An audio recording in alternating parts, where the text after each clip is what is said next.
தேவனுக்கே மகிமை உண்டாகட்டும். இந்த நாள் உங்களுக்கு ஆசீர்வாதமாக இருக்கும். இந்த நாள்ல இந்த வார்த்தை கேட்கிற உங்க ஒவ்வொருத்தருக்குமே ஆண்டவர் ஆசீர்வதிப்பாரு. உங்க ஒவ்வொருத்தருமே ஆசீர்வதிப்பாரு. இந்த நாள்ல ஆண்டவர் உங்களுக்காக தந்த வேத வசனம் 1 நாளாகமம் 11:9 வாசிக்கிறேன். தாவீது நாளுக்கு நாள் விருத்தி அடைந்தார். சேனைகளுடைய கர்த்தர் அவனோட கூட இருந்தார். தாவீது நாளுக்கு நாள் விருத்தி அடைந்தார். பாருங்க, ஆண்டவர் அவரோட இருந்ததுனால, அவருடைய வாழ்க்கை ஆண்டவருக்கு பிரியமாக இருந்ததுனால ஆண்டவர் அவர் விருத்தி அடைய பண்ணாரு. ஆனா தாவீதோட இருந்த சவுலு, அதுக்கு முன்னால சவுளுடைய நம்ம வாழ்க்கையை பார்த்தோம்னா, அவர் அவரோட வாழ்க்கை எல்லாமே மனுஷரை பிரியப்படுத்துறது போல மனுஷரை தனக்கு சாதகமா பயன்படுத்திட்டாரு. அது மட்டும் இல்ல, அவர் அஞ்சனம் பறிக்கிறவர்களையும் குறிகாரர்கள் எல்லாம் தேடி போறாரு. இதனால அவருடைய வாழ்க்கை, அவருடைய ராஜ்யம் அவர் செய்த ராஜ்யபரம்னா ரொம்ப பாதிக்கப்பட்டதாகவே வருது. ஏன்? அவர் மனுஷரை நம்பினாரு. தேவனுக்கு கோபம் முட்டுறது போல தேவனுடைய சித்தத்தை இழந்து தாவீதை எப்ப பார்த்தாலும் கொல்லன்னு தேடிக்கிட்டே இருந்தாரு. ஆனா தாவீது ஆண்டவரை அதிகமா மகிமைப்படுத்துறவராக இருந்தாரு, ஆண்டவரை தேடுறவராக இருந்தாரு, ஆண்டவருக்கு இடம் கொடுக்கிறவராக இருந்தாரு, ஆண்டவரை சந்தோஷப்படுத்துறவராக இருந்தாரு. அதனால முற்றிலுமாக தாவீது ஆண்டவரே அண்டி இருந்தபடி அவருடைய சங்கீதங்கள்லாம் நமக்கு தெரியும். அவர் எப்படிலாம் நெருக்கப்பட்டு எப்படிலாம் ஆண்டவரை நோக்கி கூக்குரல் இடுறாரு, செபிக்கிறாரு, அப்படிலாம் நம்ம பாக்குறோம்.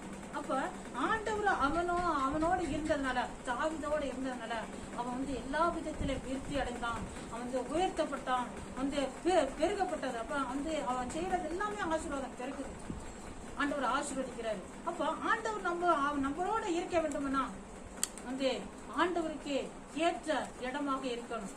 நம்ம இருதயம் அவருக்கு ஏற்றதாக இருக்கணும். அவர் தங்குற இடம் எப்படி இருக்க வேண்டும்? இப்ப நம்ம பாக்குறோம், நம்ம குடும்பத்துல நம்ம இடத்துல யாராவது நமக்கு ரொம்ப மதிப்புக்குரியவர்களா பெரியவர்கள் வந்தாங்கன்னா நம்ம வீட்டு வாசல் எல்லாம் சரி பண்றோம், ஒதுங்க வைக்கிறோம், கழுவுறோம், எல்லாம் சுத்தம் பண்றோம், பெட்டு கட்டுறோம், பெட்டுல எல்லாம் படுப்பாங்கன்னு சொல்லி இருப்பாங்கன்னு சொல்லி பெட்டுலாம் நம்ம சரி பண்றோம். இப்படி அவங்களை சந்தோஷப்படுத்துறதுக்கு நம்ம இடம் சரியா இருக்குன்னு சொல்லி நம்மளை பார்த்து ஒரு அசிங்கமா நினைச்சிடக்கூடாதுன்னு சொல்லி அப்படிலாம் நம்ம முயற்சி எடுக்கிறோம். இப்ப ஆண்டவர் நம்மளோட தங்க வேண்டும்னா நம்ம இருதயம் சரியாக இருக்கணும், ஆண்டவர் பிரியமாக இருக்கணும். அவர் நம்மளோட இருந்தா நம்மளுடைய ஆசீர்வாதங்க நம்ம செய்யற எல்லாவற்றையும் ஆண்டவர் ஆசீர்வதித்து நம்மளை விருத்தி அடைய பண்ணுவார், நம்மளை உயர்த்துவார், நம்மள வெக்கப்பட்டு போகாதபடி ஆண்டவர் நமக்கு உதவி செய்வார். இதனால் உங்களுக்கு ஆசீர்வாதமா இருக்கணும் சொல்லிக்கிறேன்.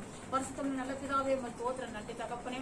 ஆண்டவரே, இந்த வேத வசனத்தை கேட்டா அப்பா தோத்திரம் பிள்ளைகளை யாரா இருந்தாலும் சரி ஆண்டவரே எல்லாரையும் ஆசீர்வாதிங்க அப்பா, விருத்தி அடைய பண்ணுங்க அப்பா. ஆண்டவரே தோத்திரையா அல்லேலூயா தோத்திரம் அவர்களோடு ஆண்டவரை நீங்க இருக்கிறதுக்கு அவர்களுக்கு ஆண்டவரை நீர் உதவி செய்யுங்க ஆண்டவரே.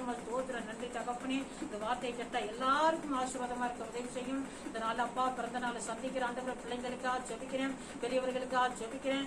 எல்லாரும் ஆசீர்வதிக்க தகப்பனே தோத்திரம். எல்லாருக்கும் இந்த வருஷம் ஆசீர்வாதமா இருக்க உதவி செய்யும். திருமண நாளை சந்திக்கிறவர்களுக்காக ஜெபிக்கிற தகப்பனே அப்பா, அவர்களுக்கு குடும்ப வாழ்க்கை ஆசீர்வதிங்க.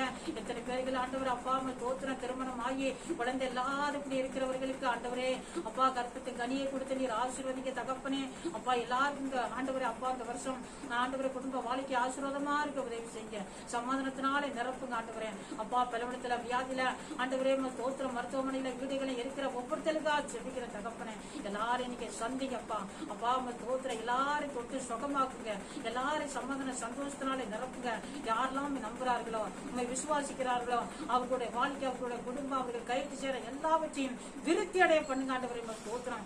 ஊழியத்தையும் விருத்தி அடைய பண்ணுங்க ஆண்டவரே தோத்திரம். சபை நடத்துற ஊழியக்காரங்களுக்காக ஜெபிக்கிறேன். அவருடைய ஊழிய ஸ்தலங்கள் ஆண்டவரே அப்பா சபைகள் ஆண்டவரை விருத்தி அடையட்டும், அவருடைய குடும்ப வாழ்க்கை விருத்தி அடையட்டும் அப்பா.